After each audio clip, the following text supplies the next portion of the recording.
तो पैसे वैसे था नहीं, तो मेरे पास एक झोला था और एक कटोरा था। अच्छा अच्छा। तो एक कटोरा लेकर मैं घर घर प्रवासी मजदूर है जो देश में है, प्रदेश में है, चाहे विदेश में है, उनकी किसी भी घटना दुर्घटना मौत हो जाता है तो उनके बच्चों को जो है हमने कापी कलम और बैग उपलब्ध कराते हैं। ये मेरा प्राथमिकता है। पानी पिलाओ। और जो तो हम सोचते हैं कि भाई जब हमारे खेतों में काम नहीं कर रहे हैं तो हम उनको पानी क्यों पिलाओ। पिला। अच्छा अच्छा। हाँ। ये हमारे मन में माताएं बहनें, चाहे हमारे चाचा काकी, चाहे नौजवान साथी थे, उनसे हमने बोला कि एक चीट की नमक और 1 रुपया और 1 वोट दीजिए। तो लोगों ने मेरे को 17-18 हज़ार रुपया लोगों ने दिया। देख रहे हैं आदर्श विहार और हम मौजूद है। देखिए ये दियरा क्षेत्र है। दियरा क्षेत्र सौलेपुर में है और यहाँ पे हम एक ऐसे आदमी से मिलने जा रहे हैं और मिलाने जा रहे हैं आपको, जो कि मछुआरा वेलफेयर ट्रस्ट के मालिक अध्यक्ष हैं यहाँ का, और उनके द्वारा जो समाज के लिए कार्य किए जाते हैं, ये चीज़ हम भी न्यूज़ पर देखे हैं और बहुत लोग भी इनको देखे होंगे। दीपक कुमार सहनी जी, और इनसे मिलेंगे कि इनका जो ट्रस्ट है मछुआरा वेलफेयर ट्रस्ट, ये किस तरह से काम करता है, किसके लिए काम करता है और क्या क्या उसमें कैसे है, ये वो बताएंगे। तो ये हैं सहनी जी, दीपक कुमार सहनी, मछुआरा ट्रस्ट वेलफेयर ट्रस्ट के अध्यक्ष हैं जी। कहाँ? गोपालगंज से। गोपालगंज से। और सबसे पहले तो मैं आदर्श न्यूज देखने वाले सभी दर्शकों को जी प्रणाम करता हूं। और मेरा नाम दीपक कुमार सहनी हुआ और बहुत खुशी हुआ कि आपने शहर में से आकर हमारे सुदूर इलाके में जब मेरा जहां घर है वहां पर हमारा इंटरव्यू कर रहे हैं, इसके लिए आपको बहुत बहुत धन्यवाद। देखिए समाज का काम जो ऐसा होता है ना कि वो आदमी को खोजते हुए आदमी आ ही जाता है जिसको ज़रूरत है।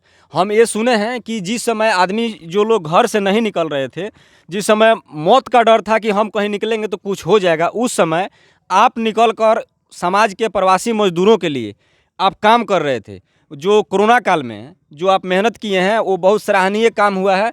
तो उस समय आपका जो ट्रस्ट था उससे आप किस तरह से काम किए? उस समय कैसे आप मतलब उस समय मैं ट्रस्ट को रजिस्ट्रेशन नहीं करवाया था, ऐसे मैं काम करता था, लिखित काम नहीं करता था जी।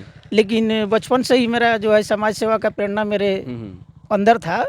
तो मैं कई ऐसे महापुरुष हैं जो समाज सेवा करते थे, उनके जीवनी को पढ़ा और लोगों को देखा। उन लोगों से प्रेरणा जब मेरे को मिला तो मैंने वहाँ पर जो है करता था और उसमें काफ़ी हमारे दोस्तों ने जो है हमारा मदद किया था और उन्हीं लोगों की मदद को जो है हम आगे पहुँचाते थे। जैसे आपके ट्रस्ट का नाम है मछुआरा वेलफेयर ट्रस्ट और आप कह रहे हैं कि प्रवासी मजदूरों के लिए हमारा ट्रस्ट काम करता है, तो जो मजदूर हैं वो किसी भी कैटेगरी के हो सकते हैं, कहीं से भी हो सकते हैं, उस सबके लिए आपका ट्रस्ट काम करता है? जी। नाम तो देखिए, नाम किसी का भी, भारत हमारा देश है। जी जी। तो भारत देश में हम लोग कई जाति धर्मों के लोग यहाँ रहते हैं, तो मछुआरा वेलफेयर मेरा ट्रस्ट है, लेकिन हमारा ट्रस्ट जो है सभी जाति धर्मों के लिए काम करता है। और ख़ास तौर पर जो प्रवासी मजदूर है जो देश में है, प्रदेश में है, चाहे विदेश में है, उनकी किसी भी घटना दुर्घटना मौत हो जाता है तो उनके बच्चों को जो है हमने कापी कलम और बैग उपलब्ध कराते हैं।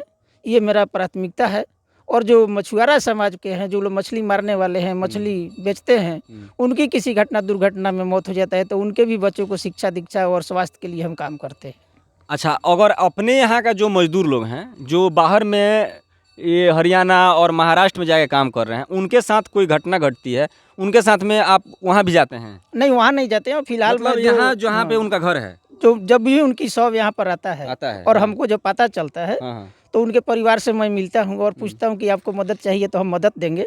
तो इसके लिए वो लोग आवेदन हमको देते हैं हमारे नाम से, अध्यक्ष के नाम से, और उस पर हमारे और भी हमारे साथ कई पदाधिकारी हैं, उन लोगों के साथ में राय विचार विमर्श करता हूँ और वो लोग सहयोग जो भी देते हैं, जो मेरे से बनता है, वो आगे सहयोग उनके घर में पहुँचाता है। दीपक जी, ये काम करते हुए आपको कितना दिन हुआ है? ये देखिए, काम तो मैं बचपन से करता हूँ। जो मेरे माता पिता थे वो लोग समाज सेवा करते थे। खेतों में मेरा घर है, आप देख ही रहे हैं कि धान और गन्ना दिखाई दे रहा है।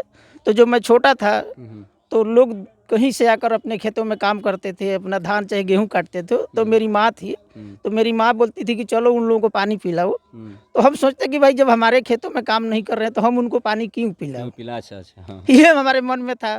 तो हमारी माता जो थी बड़े नेक विचार के थी, तो वो पानी और ये बतासा होता था, उसमें बड़ा बड़ा बतासा आप देखोगे, गुड़ था, वो लेकर हम लोग जाते थे और दूसरों को पानी पिलाते थे। तो माँ हमारी बोलती थी कि आज इनको पानी पिला रहे हैं तो कल आपको भी कोई पानी पिलाएगा। तो मैंने घर छोड़कर, जब ज़्यादातर मेरा पढ़ाई लिखाई नहीं हुआ, तो पढ़ाई लिखाई छोड़कर मैं कई प्रदेशों में रहा और वहाँ पर जब मैं गया कई ऐसे लोगों से मैं मिला। तो जिन लोगों से मैं मिला वो लोग अलग तरह से जो है मेरे साथ बिहेवियर किए और मेरे समाज सेवा करने की प्रेरणा और मेरे अंदर जग गया। अच्छा, आप कोई प्रतिनिधि भी हैं क्या यहाँ से? नहीं, प्रतिनिधि नहीं, मेरी पत्नी पंचायत चुनाव लड़ी थी, अच्छा। तो उनके लिए मैं नेतृत्व किया था। तो उस समय हम लोग 18 आदमी कैंडिडेट थे। मेरी पत्नी चुनाव हार गई थी, लेकिन मैं ऐतिहासिक चुनाव लड़ा था। पब्लिक के बीच में गया था, तो मेरे पास तो मुखिया पैसे वैसे, से? हाँ, मुखिया से, तो पैसे वैसे था नहीं। हमारा ये अमरपुरा पंचायत से चुनाव लड़ा था, तो पैसे वैसे था नहीं, तो मेरे पास एक झोला था और एक कटोरा था। अच्छा अच्छा। तो एक कटोरा लेकर मैं घर घर गया, जो भी माताएं बहनें, चाहे हमारे चाचा काकी, चाहे नौजवान साथी थे, उनसे हमने बोला कि 1 चिटकी नमक और 1 रुपया और 1 वोट दीजिए। तो लोगों ने मेरे को 17-18 हज़ार रुपया लोगों ने दिया, और 1 चिटकी नमक दिया, और जो प्यार दुलार उन्होंने दिया, मैं आपको चैनल के माध्यम से बता रहा हूँ, आधार न्यूज़ के माध्यम से, कि अगर मैं एक एक मुट्ठी नमक रखता तो शायद 5 साल खत्म नहीं हुआ। अच्छा अच्छा। तो प्यार दुलार, चुनाव में हारा, तो चुनाव में तो हार जीत होता रहता, इसके लिए कोई बात नहीं हुआ, लेकिन जिसके लिए हराने के लिए हम लोग लड़ते थे, अच्छा, वो लड़े हार थे, गए। वो हार गए।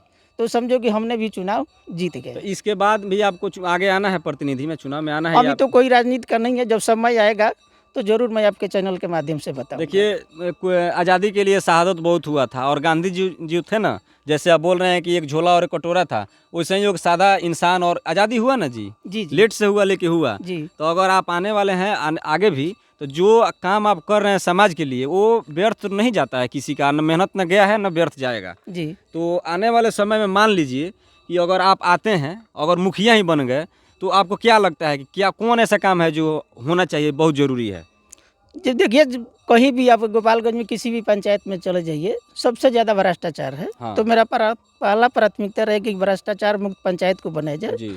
और शिक्षा, स्वास्थ्य और रोजगार के प्रति काम किया जाए, और जो समाज के निचले स्तर पर लोग हैं, उन लोगों का काम जाए और उन लोगों को ऊपर लाया जाए, ये मेरा प्राथमिकता होगा। जब से आपका ट्रस्ट का जो ये रजिस्ट्रेशन हुआ है, तो कितना, लगभग कितना ये आदमी का आप वहाँ से अपने तरफ से, अपने माध्यम से शिक्षा और ये सब मुहैया करा चुके हैं? अभी फिलहाल मैं 10-15 परिवार को ही दे रहा हूँ, और हैं। बाकी हमारे पास कुछ आवेदन आया है। हाल ही में हमारे घर के आसपास भी 2 घटना घटा है, अभी आवेदन नहीं हुआ आया है।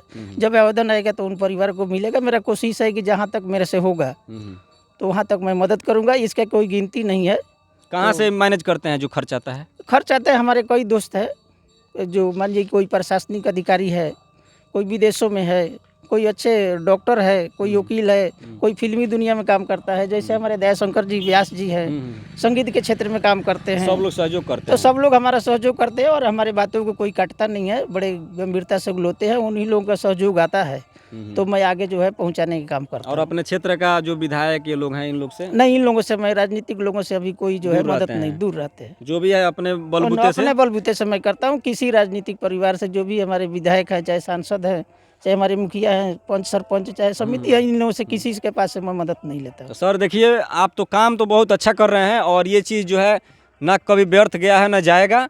और लाइट बहुत कम मिल रहा है, हम लोग अंधेरे में अभी, उतना स्पष्ट शायद हो सकता है कि नहीं मिल रहा हो, फिर भी एक बार और भी कभी आप समय दीजिए, और इस चीज़ पर हम लोग चर्चा करेंगे, क्योंकि ये आपका जो ट्रस्ट है, ये इसका क्षेत्र मतलब लिमिट है क्या, कि इतना ही क्षेत्र में हम काम अभी हम करेंगे? 2 ही प्रखंड में काम करते हैं, बरौली और सिधौली है, बरौली और क्योंकि हमारे सिधौली पास उतना अभी आय नहीं है, इनकम नहीं है। हाँ हाँ। जब धीरे धीरे लोग इसका बरौली सदस्यता सिधौलिया ग्रहण का मतलब करेंगे, है, कर लेते हैं हाँ, मैनेज। बरौली सिधौलिया में कर लेते हैं। चलिए।